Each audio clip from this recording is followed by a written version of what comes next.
അസ്സലാത്തു വസ്സലാമു അലൈക യാ സയ്യിദി യാ റസൂലല്ലാഹ് സല്ലല്ലാഹു അലൈഹി വസല്ലം. പ്രിയപ്പെട്ട മുഹിബീങ്ങളെ, ഇന്ന് നാം ഇസ്ലാമിക ചരിത്രത്തിലെ ഏറ്റവും വേദനാജനകവും ഹൃദയഭേദകവുമായ ഒരു സംഭവത്തെക്കുറിച്ചാണ് സംസാരിക്കുന്നത്. അതാണ് കർബല യുദ്ധം. ഹിജറ 61 വർഷം മുഹറം 10 ഇന്നത്തെ ഇറാഖിലെ കർബല എന്ന സ്ഥലത്താണ് ഈ സംഭവം നടന്നത്. നബി സല്ലല്ലാഹു അലൈഹി വസല്ലമയുടെ പ്രിയപ്പെട്ട പേരക്കുട്ടിയും അലി റളിയല്ലാഹു അൻഹയുടെയും ഫാത്തിമ ബീവി റളിയല്ലാഹു അൻഹയുടെയും മകനായ ഹുസൈൻ റളിയല്ലാഹു അൻഹു ആണ് ഈ സംഭവത്തിലെ പ്രധാന വ്യക്തിത്വമാണ്. മുആവിയ റളിയല്ലാഹു അൻഹയുടെ മരണശേഷം അദ്ദേഹത്തിൻ്റെ മകൻ യസീദ് ഭരണാധികാരിയായി. യസീദിനെ വിശ്വസ്തർ പ്രഖ്യാപിക്കണമെന്ന് പലരോടും ആവശ്യപ്പെട്ടു. എന്നാൽ ഹുസൈൻ റളിയല്ലാഹു അൻഹു ചില കാര്യങ്ങളിൽ യോജിക്കാത്തതിനാൽ അതിന് തയ്യാറായില്ല. ഇതിനിടെ കൂഫയിലെ നിരവധി ആളുകൾ ഹുസൈൻ റളിയല്ലാഹു അൻഹുവിനെ അവിടേക്ക് ക്ഷണിക്കുകയും പിന്തുണ വാഗ്ദാനം ചെയ്യുകയും ചെയ്തു.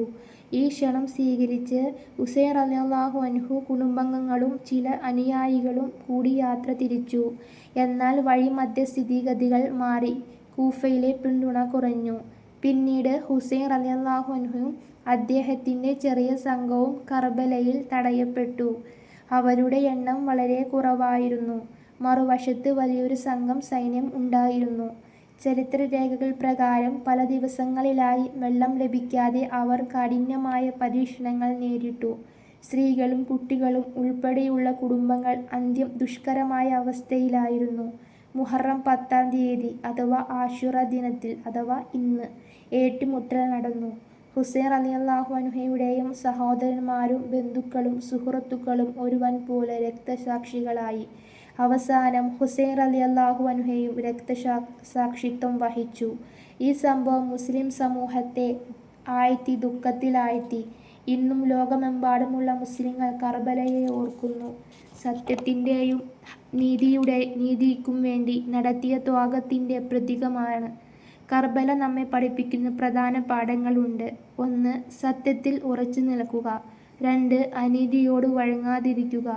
3. വിശ്വാസത്തിനു വേണ്ടി ത്യാഗം ചെയ്യാൻ തയ്യാറാവുക. 4. പ്രയാസങ്ങൾ വന്നാലും അല്ലാഹുവിനെ ആശ്രയിക്കുക. പ്രിയപ്പെട്ട മുഹിബീങ്ങളെ, കർബല ഒരു യുദ്ധത്തിൻ്റെ കഥ മാത്രമല്ല, അത് ധൈര്യത്തിൻ്റെയും വിശ്വാസത്തിൻ്റെയും ത്യാഗത്തിൻ്റെയും ചരിത്രമാണ്. ഇൻഷാ അല്ലാഹ്, അല്ലാഹു സുബ്ഹാനഹു വ തആല നമ്മളെയൊക്കെ സത്യം തിരിച്ചറിയുവാനുള്ള ബോധവും അനുസരിച്ച് ജീവിക്കുവാനുള്ള ശക്തിയും ഞങ്ങൾക്ക് നൽകണമേ. അനീതിയിൽ നിന്ന് അകറ്റണമേ. നമ്മുടെ ഹൃദയങ്ങളെ ഇസ്ലാമിൽ സ്ഥിരപ്പെടുത്തണമേ. കർബലയുടെ മഹത്തായ പാഠം ജീവിതത്തിൽ ഉൾക്കൊള്ളുവാൻ ഞങ്ങൾക്കൊക്കെ നീ തൗഫീക്ക് നൽകണമേ. അവരുടെ കൂട്ടത്തിൽ ഞങ്ങളെയും ജന്നാത്തുൽ ഫിർദൗസിൽ ഒരുമിച്ച് കൂട്ടണമേ. ആമീൻ ആമീൻ യാ റബ്ബൽ ആലമീൻ. ഇൻഷാ അല്ലാഹ്, ദുആ വസിയത്തോടെ.